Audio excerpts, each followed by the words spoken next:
Hey everybody, Aromatics here. Hope everybody's doing well. I think today is the last day of our terrible weather. I keep saying that, but I think this is officially it. I think the it's supposed to double in degrees for warmth, starting Saturday, Sunday, and then the rest of the next week, hopefully. So that'll be nice. So yeah. So anyway, I had some time out here, and I was in the mood to have one of my new cigars, and I thought I'd review it for you while I chit-chat about some other stuff. And today, the cigar I'll be smoking is this little United Cigar Pencil Maduro. Just a little thin guy. And I got it at Cup of Joe's. And I think it was like 99 cents or something like that. So, and it's a natural leaf wrapper. Smells like woodsy. Smells like being in the woods, kind of a little bit sweet and spicy. It smells good. So a little windy, a little chilly out here, but I've been inside too long. I didn't want to stay inside any longer, so I thought I'd come out here and have some of my coffee. Nice frothy coffee. Some cinnamon sugar on top. So anyway, let's light this baby up.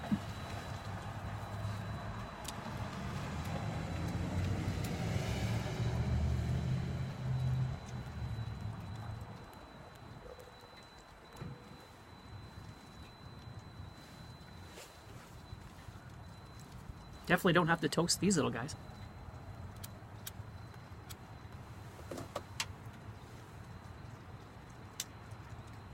Pretty potent. Wow.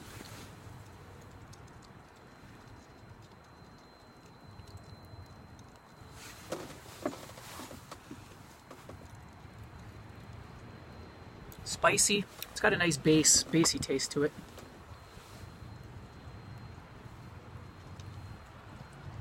It's not a sweet cigar, like it's not one of those drugstore type Swisher Sweets or anything like that. Just tastes like a straight cigar. Kind of peppery, like red pepper, but not a little bit of both. A little bit of that black pepper with a little bit of burn, but not much. And then, but more of that pepper that's just that nice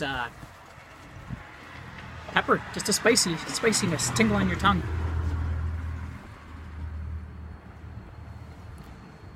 Very nice. Very nice. So, okay, while I'm smoking this, I'll chit-chat. So, what do we chit-chat about today? I got a good one. Just going to talk about what I do, and you guys can tell me what you do. And if you live in places where, you know, if the weather's bad for a long time and you have to kind of hunker down inside and just, you know, kind of hibernate. So what kind of things do you do to keep yourself busy during those times?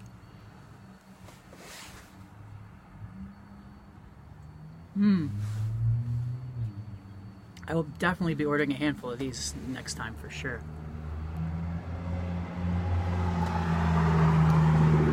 Very tasty.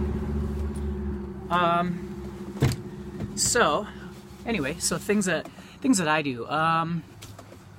Well, I'm actually I grew up loving, like, well, not loving, but I was always interested in video games, like back then, the Nintendo, Commodore 64. We used to go to the arcades and play arcade games, pop our quarters in. So even today, I still have a heart for old retro games. I like new games too.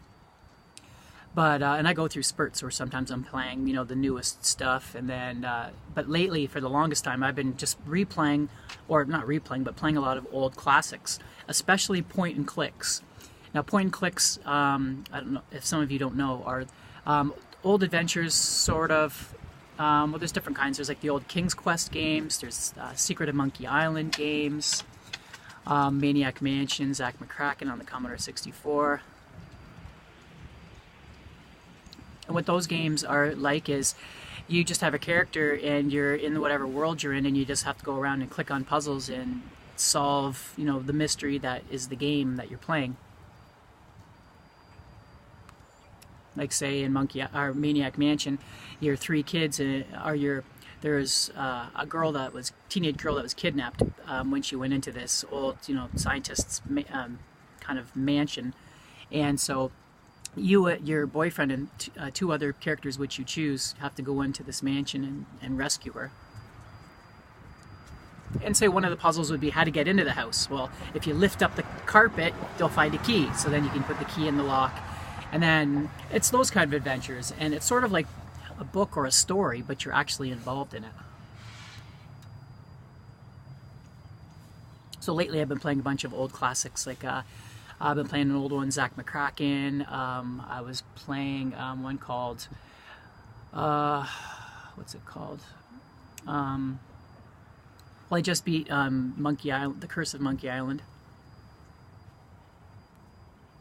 And a lot of them are funny too. And I think Telltale games, like there's newer adventure games that are on, like you can download on the PlayStation Network. Like the, what's it called? The zombie games there. How can I remember it? But Night of the Dead, Living Dead or whatever. The Walking Dead. That's right. And those are fun little adventures too. They're adventures you can play.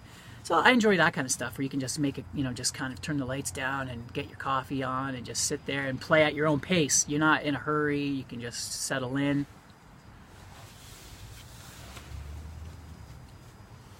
Another thing I'm really big into lately, and I'll show you something here. I have this little device here. It's called a Pandora, and what it is it's let's see if I can turn it on there.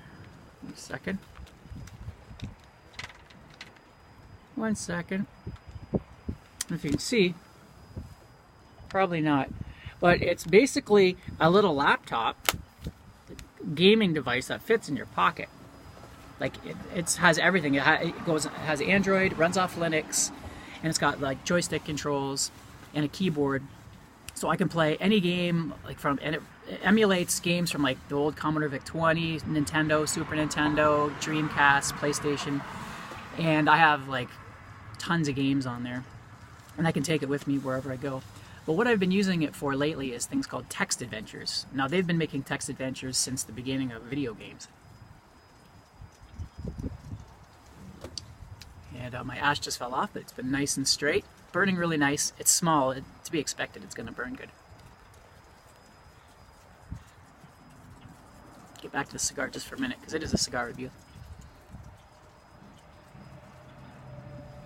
I'm having a hard time. My nose it's cold, so my nose isn't picking up a lot of the nuances. But it's just a nice full flavored, but not necessarily strong. Yeah, woodsy, earthy, cigar-y.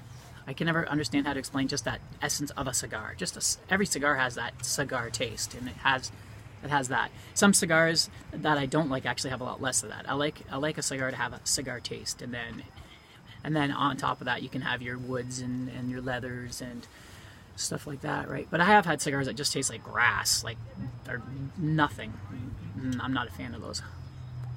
Actually, a lot of Cuban ones that I tasted were kind of like that.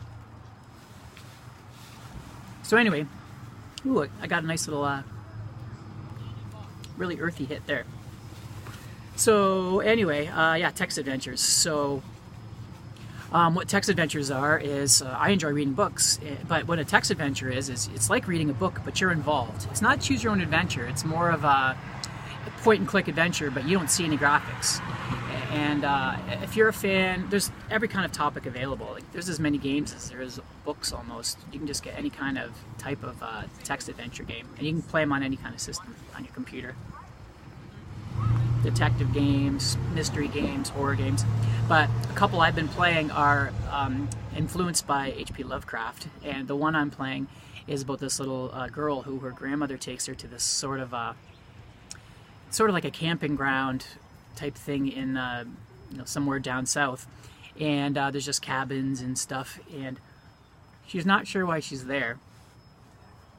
Her grandma didn't tell her, but you find out that as you play the game that this this place sacrifices, you know, you can, if you want a wish to come true, like say you're sick or something, you can sacrifice, it sounds sick, but, and well, it's a horror story. You can sacrifice, say a person to this monster that in this, you know, that lives in the swamp there, and then you can get your wishes come true, and you perform all these rituals and stuff. So anyway, you're this little girl, and you find out about, as you play the game, that this is what's going to happen to you, so you have to find a way to escape this camp. But there's like a swamp, and you have to find like a map to get off, you know, the island without getting, you know, eaten by the alligators and lost. And you meet like a ghost of a little girl that was previously sacrificed to this monster, and you have to solve puzzles. It's just like reading a book, but you have the option to do what you want, and you can die and get stuck, but you might have to pick up items and move items. You know, there might be a fire you have to put out, so you have to find a way to plug a barrel and get the water in the barrel and bring the barrel to put out the fire. You can talk to characters and make them, you know, try to trick them into going somewhere else, so that when they come back, or when they're gone, you can steal something of theirs that you need to solve the puzzles in the game. And then there's another one called Counterfeit Monkey I've been playing. There's all sorts of different types. I have a whole bunch on the go. And those I can just take with me to a coffee shop or something and just sit there and just get lost in a game. And you can save wherever you're at. But yeah. So anyway, I'm gonna stop this video. This video is just about what I do. One of the things that I do in this, you know, the winter time when I'm just, you know, kind of hunkering down and got nothing else to do. So let me know what you guys do, and if you guys have ever played it, text adventures or role-playing games or anything like that.